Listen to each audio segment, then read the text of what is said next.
Когато Наиб Букеле става президент на Ел Салвадор през 2019 година, престъпността и корупцията в държавата са напълно извън контрол. Бандата МС-13 се разпорежда със съдбата и живота на салвадорци и Букеле решава, че е време да освободи своята родина. Той събира своя политически кабинет, разкрива своите планове и им казва: време е да се помолим на Господ. Съставен от религиозни християни, неговия кабинет наистина сяда и се моли на Господ, защото задачата му е особено сериозна. Той трябва по някакъв начин да спре тази банда от 70 000 души в една държава от 6 милиона, която тя представлява една държава в държавата. Те са една военна организация, с която никой до сега не е успял да се справи. След няколко години 85 000 души гангстери с връзки към МС-13 са в затвора. Организацията е парализирана. Господ явно не си поплюва. А Букеле със своя железен юмрук, със своята визия и със своята непоколебима вяра в Бог става символ на борбата с корупцията и с престъпността по цял свят. Как се случва всичко това? Наиб Букеле е роден през 1981 година в семейството на Армандо Букеле Катан и Олга Марина Ортес. Майка му е католичка от Ел Салвадор, а баща му е от палестински произход, като баба му и дядо му са палестински християни, дошли в Ел Салвадор от Иерусалим и Витлеем. Баща му, дори една година преди да се роди, става мюсюлманин, и то имам. Букеле дълго време работи в маркетинговата фирма на баща си, а после основава и своя фирма. Той също така временно е президент на Ямаха в Ел Салвадор. Описан е като обещаващ предприемач и бизнесмен в държавата, като един от младите надежди на Ел Салвадор. През 2011 година той решава да влезне в политиката. По неговите думи, за да излезе от своята зона на комфорт. Става кмет на градчето Нуево Кускатлан, където прокарва програма за стипендии на деца и дори дарява своята заплата за нея. Неговата идея, разбира се, е борбата с престъпността, която още тогава е най-сериозният проблем на държавата. През 2015 година обаче Букеле успява да стане и кмет на столицата Сан Салвадор, като отново продължава с своята основна борба, тази с престъпността. През това време сатанинската организация МС-13 притежава много голяма част от държавата и изглежда непобедима. Те са нещо като държава в държавата. На практика една армия, която се разпорежда с цели градове както си поиска. Пример е градчето Лас Маргаритас, който според Inside Crime представлява място, в което МС-13 има пълна власт и пълен контрол. Искате бензин? МС-13 са тези, които снабдяват местните магазини с гориво. Искате хляб? МС-13 държи 3 от пекарните в общността. Може да отворите и своя пекарна, но ще трябва да купувате брашното от тях. Дори водата, основата на живота, се контролира от МС-13, защото градчето не може да пиете в това градче водата, която идва от чешмата, но МС-13 раздава бутилирана вода. Според доклада на Inside Crime, една жена дори докладва, че за битови въпроси, като битовата престъпност, като домашното насилие, вие всъщност не може да се обадите на полицията. Не, свързвате се с МС-13 и те се оправят с проблема. Как? Може да предположиме. Като толкова масова организация, МС-13 разбира се доминира след опциите за кариера и за развитие на младите. Ако вие сте умен и кадърен, вие вероятно ще искате да станете член на бандата. Така те успяват да превърнат бъдещето на държавата, младите хора, в гангстери. МС-13 е дълбоко внедрена в политическата система. Съдии, прокурори, полиция и политици масово са под контрола на гангстерите.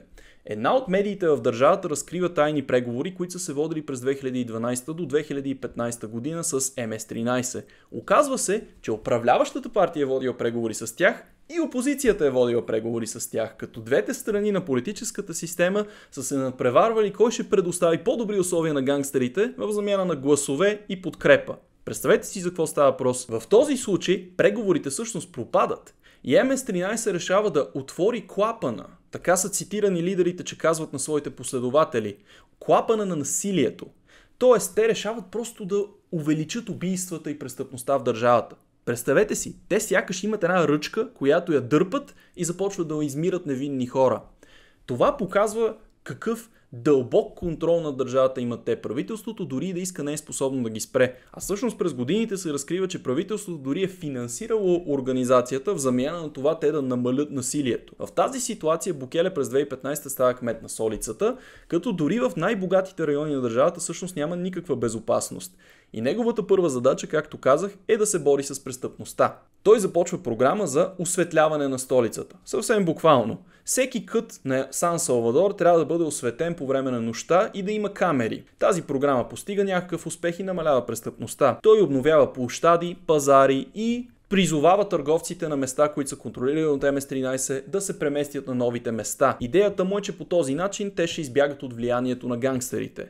И най-вече той продължава своята идея да се насочва към младите хора. Букеле има една много иновативна представа за това как може да се пребори с гангстерите. Той решава, че МС-13 в момента е в тази позиция, тъй като успява да привлече най-умните, най-кадърните и най-способните младежи в тяхната организация. И държавата трябва да се състезава с МС-13, като се опитва да насочи тези хора в науката, в образованието и във всякакви обществено полезни дейности. Затова той започва свои програми за стипендии, за наука, за поощрение в образованието и какво ли още не. Неговите политики са до някаква степен успешни, може би престъпността в Сан Салвадор спада до някаква степен, но Букеле разбира, че за да се пребори с този проблем, той трябва да застане начело на държавата, защото като кмет на столицата няма достатъчно власт. Тогава той решава да се кандидатира за президентските избори през 2019 година. Букеле разчита на своята харизма и на своето активно присъствие в социалните мрежи.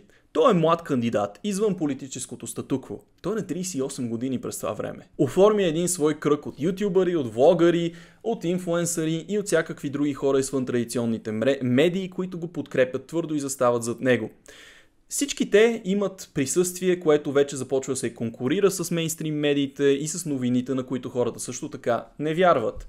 Неговата стратегия постига успех и той печели изборите с 53% и моментално се заема със своята задача да се пребори с престъпността в държавата. Първата задача на Букеле е да разбере защо полицията не може да се справи с проблема. И той установява, че те имат тежка липса на финансиране, устаряло оборудване, ниски заплати, ужасяващи условия и никой не подкрепя тяхната дейност. В крайна сметка Ел Салвадор е бедна държава. Дори в момента нейното БВП на глава на населението е около 3 пъти по-ниско от българското.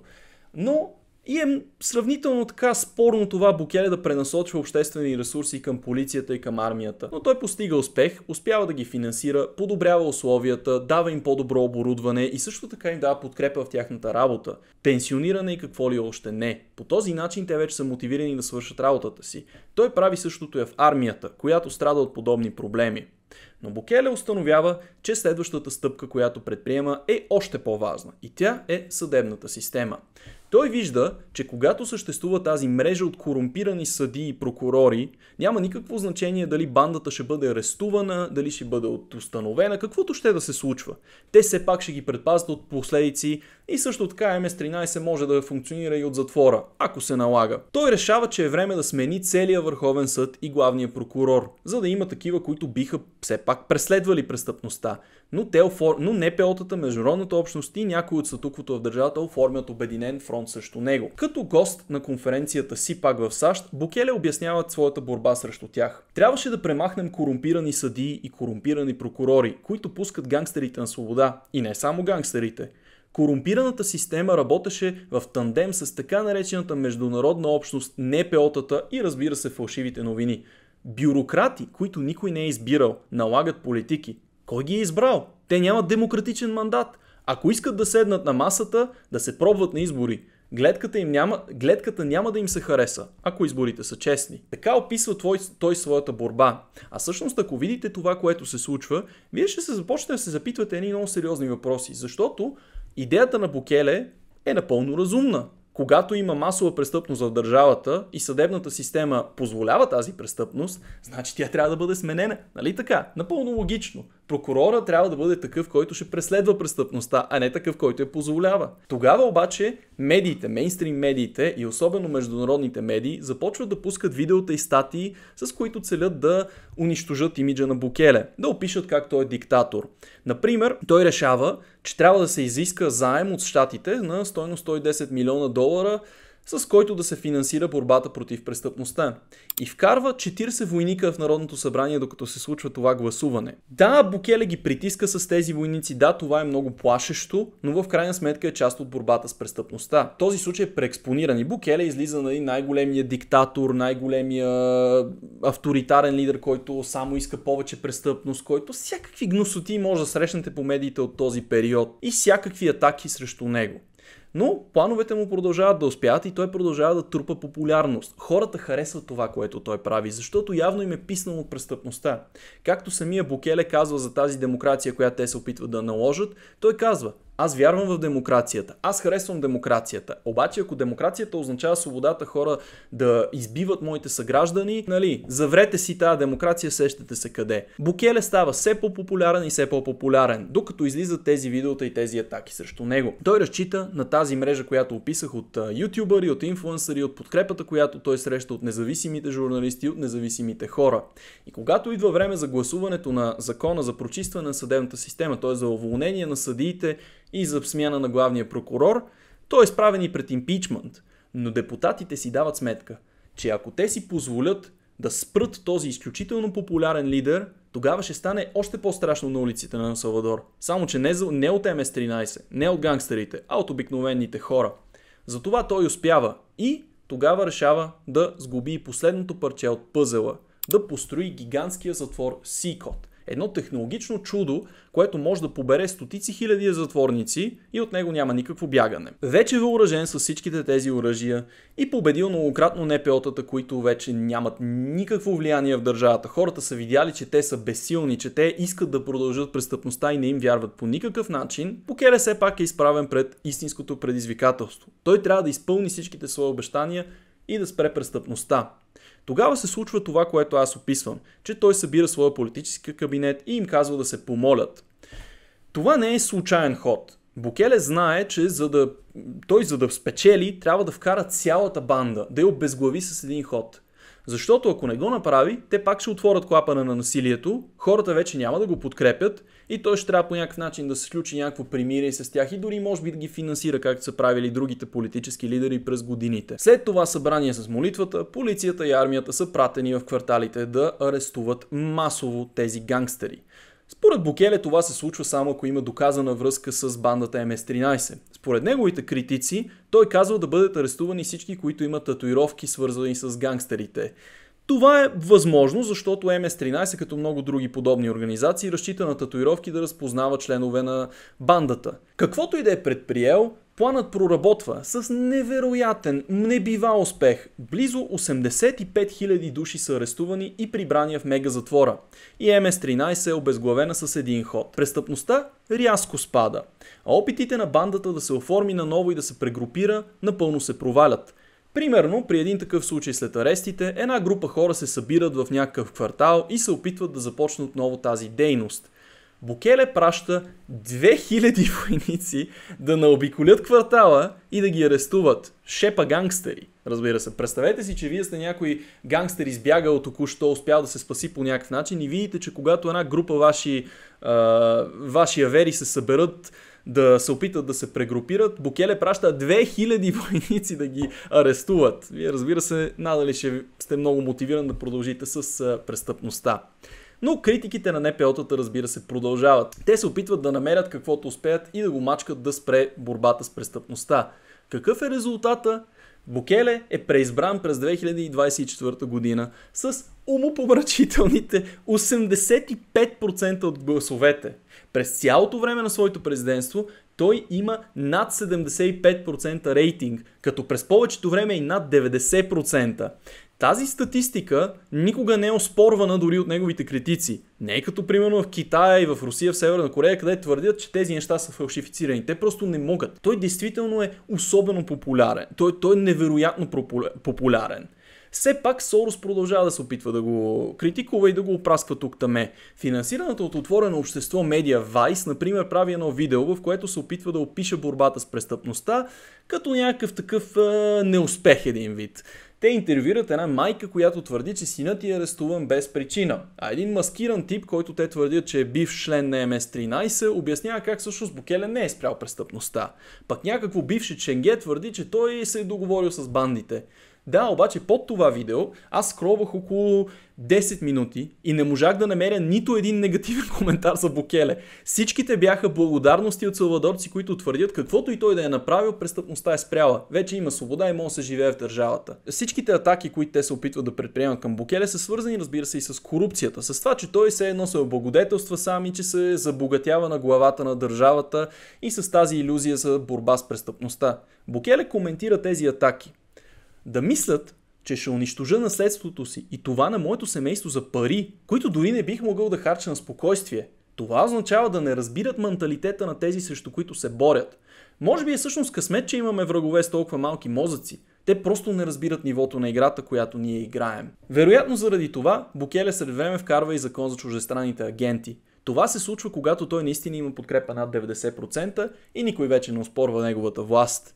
Букеле казва, че вече е постигнат мир в Ел Салвадор и е време държавата да се превърне в сериозен играч на международната сцена. Как ще се случи това? Чрез икономика, иновации и образование.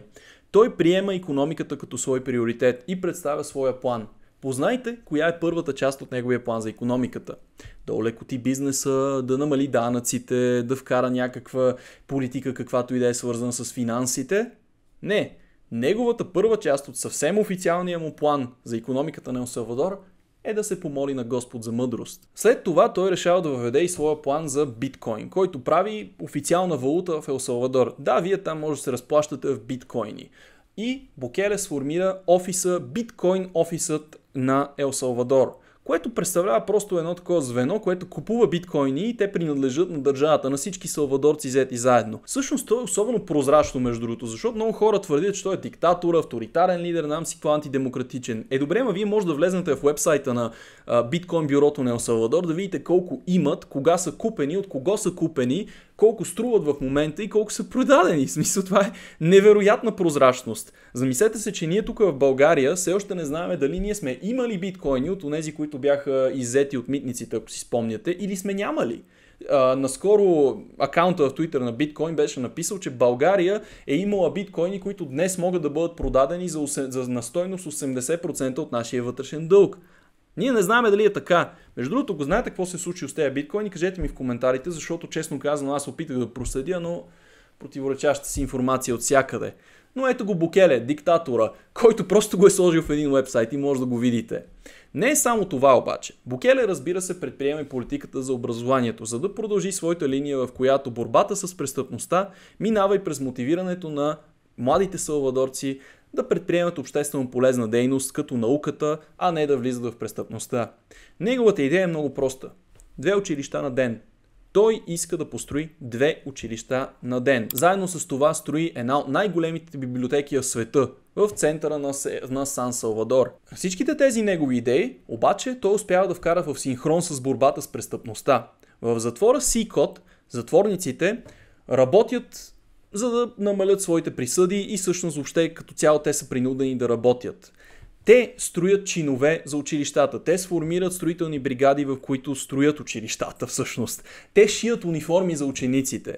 Всичко това работи в тандем и постига този успех. Той всъщност наистина за досега успява да отвори по 2 училища на ден. Нали? В тази държава, в която образованието е много сериозен проблем. Обаче Букеле се изпречва пред един друг въпрос. И то е, че има лимит на мандатите. Той не може да изпълни своя план, който е особено дългосрочен, ако бъде просто избран друг президент и той върне всичко към престъпността и към гангстерите. Затова той предприема един от най-спорните ходове до сега. И това е да се премахнат ограниченията на мандатите и мандата да бъде увеличен на 6 години. Да, обаче Букеле е толкова популярен, че това просто минава. Предвид, че Букеле е на 44 години, това означава, че той може да управлява още десетилетия тази държава и той може да вкара своя план с образованието в една много дългосрочна рамка. Неговата популярност въобще не спада, въпреки че все още се опитват медиите да обяснят как той поема властта еднолично, диктатор е, нали, ще бъде диктатор завинаги и така нататък. Е хубаво, обаче той слага на своята Twitter страница описанието, нали, Наиб Букеле, най-готиният диктатор в света. хората го подкрепят. Нали? Не е ли това демокрацията? Всъщност, че хората го подкрепят, независимо, че той е диктатор, независимо, че е авторитарен и каквото и да е. А защо продължава тази критика срещу Букеле? В интервюто с Тъкър Карлсън, което беше публикувано миналата година, Тъкър Карлсън обяснява, че според него Букеле представлява едно ново движение от млади политици, които просто действат. Не просто на думи, не с някакви сложни планове. Не, той просто взима армията, взима полицията, взима престъпниците и ги вкарва в затвора. Това движение е особено страшно за установеното статукво, за НПО-тата, за международната общност, която сякаш е алергична към борбата с престъпността, която сякаш подкрепя това да има, нали, убийствата в Ел Салвадор. Защото замислете се, и аз много често съм си мислил за това нещо. Каквото и да си говориме, Букеле спира масовите извращения и убийства на една сатанинска организация. И НПО-тата, и международната общност, и тези мейнстрим медии, те са против това. Те са против борбата с убийството на невинни салвадорци. Това не ви ли кара да се замислите? Мен много пъти ме е карало да се замисля. Между другото, именно заради тази борба и заради това как той просто се справя с проблема, Букеле вече е станал глагол за борба с престъпността. Когато Тръмп решава да поеме контрол над Вашингтон и да спре престъпността, някои описват, че това е, че той се опитва да букелне Вашингтон. Мисля, представете си колко вече масово е неговото разпространение. И като се замислиме, Ел Салвадор е една сравнително малка държава от 6 милиона души, за която вероятно дори не сте чували. Всъщност популярността на Ел Салвадор беше именно, че оттам идва бандата МС-13. Те нямаше много друга причина да знаете какво представлява тази държава. А вече ние знаем като държавата, в която Букеле се справи с престъпността. Като най-безопасната държава в западното полукълбо, минала най-опасната в света до най-безопасната в западното полукълбо. Каквото и да си говорим, той постигна този невероятен успех и цял свят гледа към него. Освен това, и причината, поради която те продължават да го атакуват и защо той е толкова опасен за тази международна общност и за тези НПО-та, е това, че той разкри, че тяхната власт, тяхната сила е просто една димна завеса. Една бедна държава от 6 милиона души успя да се пребори с тяхната амбиция да подкрепят престъпността, просто като застанаха зад Букеле и те се оказаха напълно безсилни. Не успяха да го импичнат, не успяха да го спрат, нищо. Те просто хората застанаха зад него и той постигна успех в тази малка бедна държава. В контраст със случая, примерно в Италия, в която Матео Салвини просто занули миграцията, обаче те му скроиха един капан, нали, подкупиха партията, успяха да я обърнат срещу него и той беше свален от власт, но хората не застанаха зад него. И това показват именно Букеле. Как се случва промяната в държавата, с подкрепата и участието на хората в обществото. И то е опасен поради една друга причина. Букеле обича демокрацията. Той е демократ, той много пъти го е казвал, но той показва, че демокрацията може и да работи, но само ако се позволи на хората да направят наистина своя избор. И само ако се прави това, което хората искат. А вече ако това не се случва, тогава ще промени правилата на играта. И така, Наиб Букеле успя да се справи с престъпността и да постави Ел Салвадор на пътя към просперитета. И, разбира се, им връща свободата на салвадорци да живеят своя живот свободни от терора на сатанинската организация МС-13. Следва да се запитаме, кога ще дойде българския Наиб Букеле? И не само това, а ние дали ще го подкрепим така, както жителите на Ел Салвадор подкрепиха техния лидер, дали ще застанем зад него и дали ще му дадем възможността да направи същото, което направи Букеле за неговата си държава. Предстои да видиме. Надявам се това видео да ви е било интересно. Харесайте, споделяйте, коментирайте и всичко друго, което ми позволява да имам такова съдържание и да ви казвам неудобната истина, свободен от цензура. Довиждане и до следващия път.